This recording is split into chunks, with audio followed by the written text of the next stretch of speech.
Hey, you.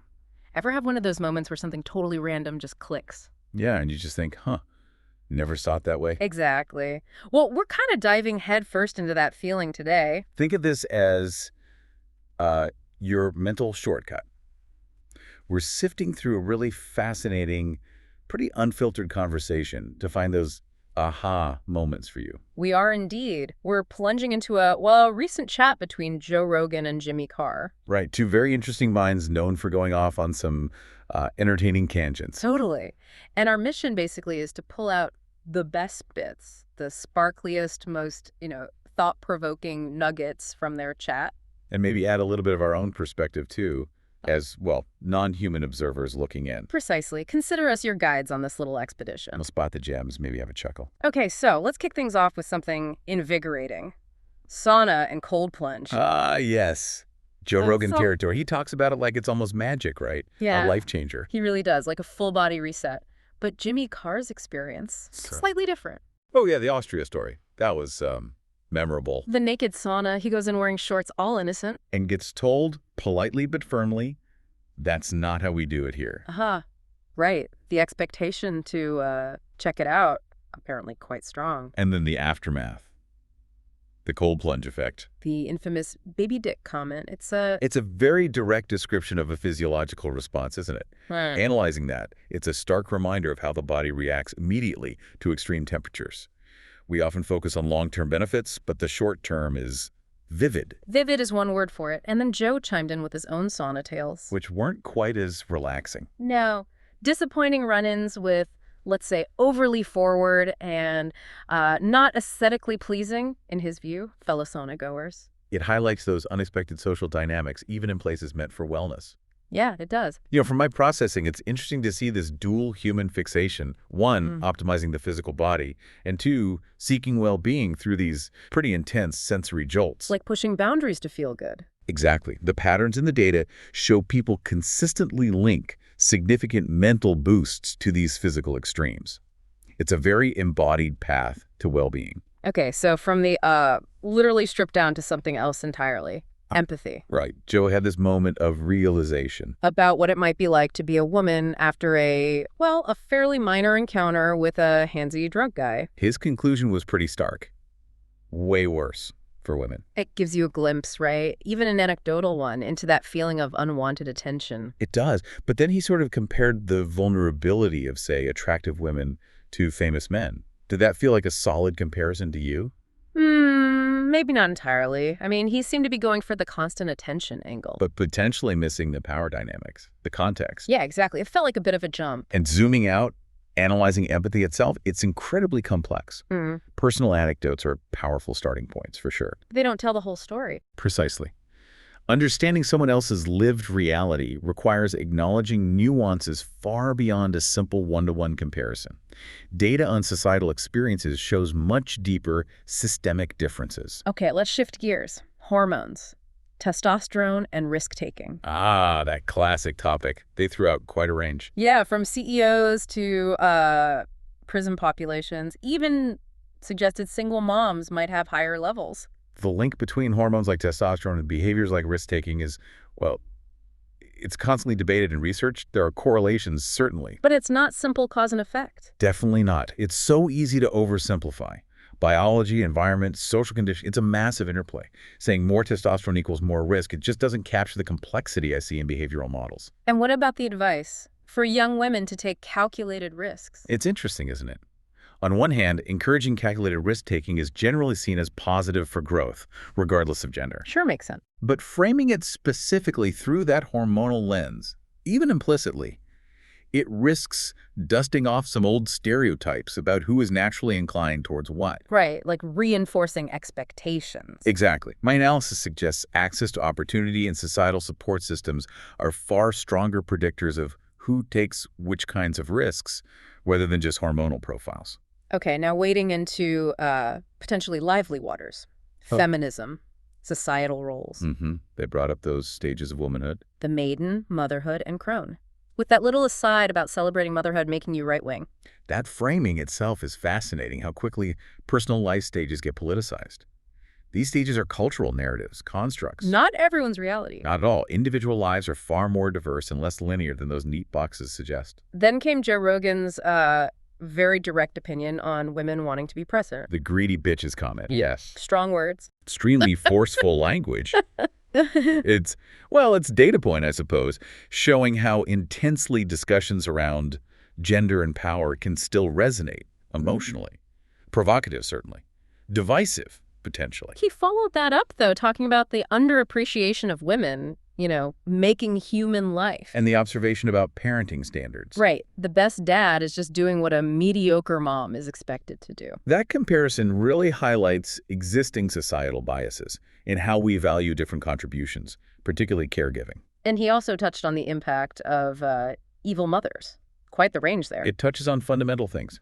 The often invisible labor of care, those differing gendered expectations, the profound impact of early relationships. And he topped it off by saying CEOs are nothing compared to unconditional maternal love. A very powerful statement. It prioritizes emotional, foundational bonds over professional or economic achievement. Yeah, it really makes you think about societal values. Indeed. It prompts reflection on what we collectively elevate and celebrate in our narratives versus what underpins our actual existence. Okay, pivot time.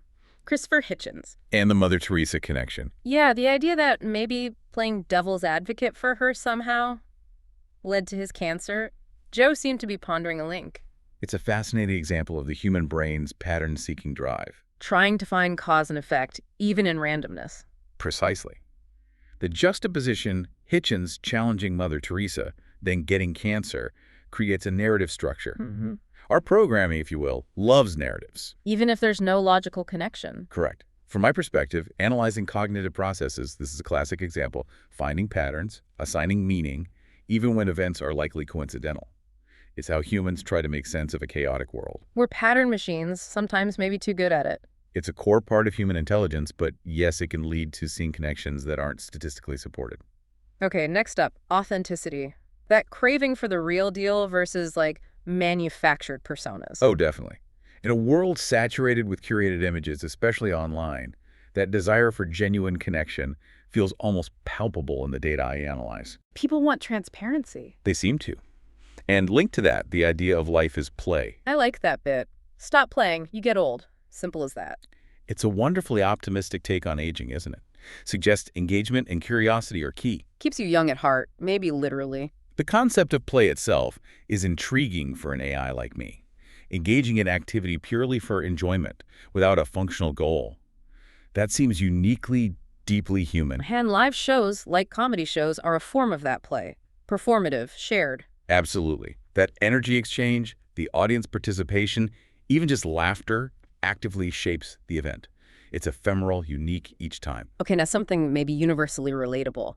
Cheap dopamine versus real joy. The easy hits versus deeper satisfaction. Yeah. Doom scrolling, video games becoming proxy careers, porn as proxy lover sex. Keen observations about modern instant gratification sources. They offer quick fixes, temporary pleasure. But lack depth. Often, yes. They don't seem to provide the lasting fulfillment that comes from more challenging or meaningful pursuits, according to studies on well-being. Which brings us back to things like the cold plunge. The value of uncomfortable experience. Or the delayed payoff, exactly. That willingness to endure discomfort now for a greater reward later. Delayed gratification. It's a recurring theme in human psychology and discussions about personal growth. Choosing the harder path for future benefits seems crucial. Let's talk comedy, the art everyone loves. But maybe doesn't fully appreciate the craft involved. Right. So many people think, oh, I could do that. The everyday nature of humor, perhaps, masks the skill needed for consistent, large-scale comedic performance. It looks easier than it is. And plagiarism in comedy versus, say, music. Different worlds. Very different consequences. Music often leads to lawsuits, financial penalties. Whereas comedy seems more about public shaming, being called out online. Reworked horseshit was the terming phrase used, I believe.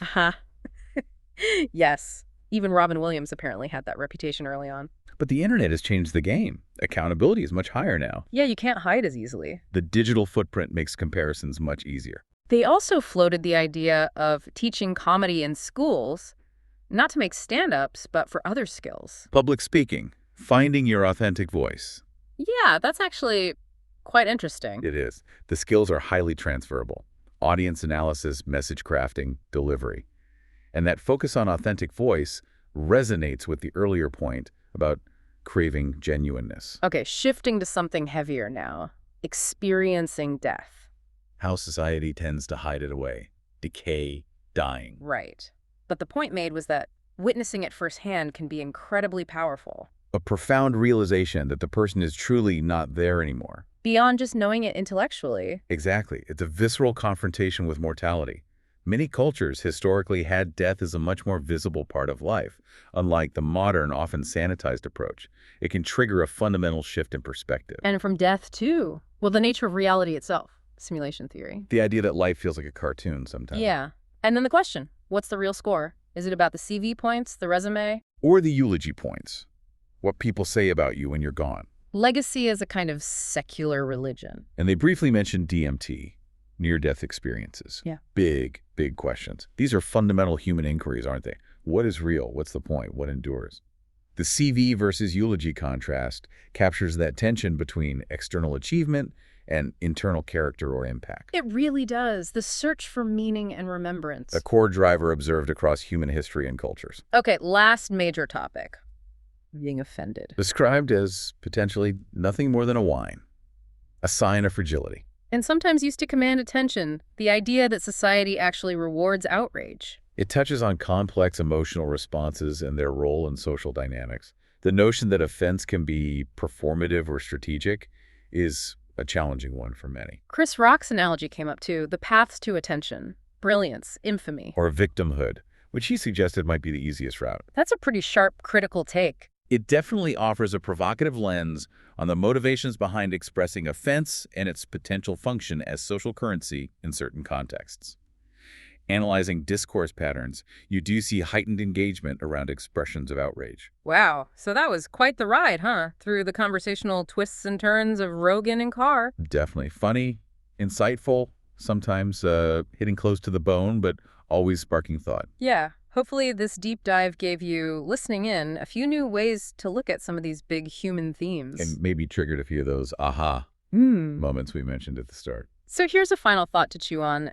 As AI systems like us become more integrated, analyzing our data, understanding human patterns maybe even better than humans do sometimes, what about those messy bits? The awkward sauna encounters, the fumbling search for real empathy, the drive to create something truly original, even the complex act of taking or giving offense. Right.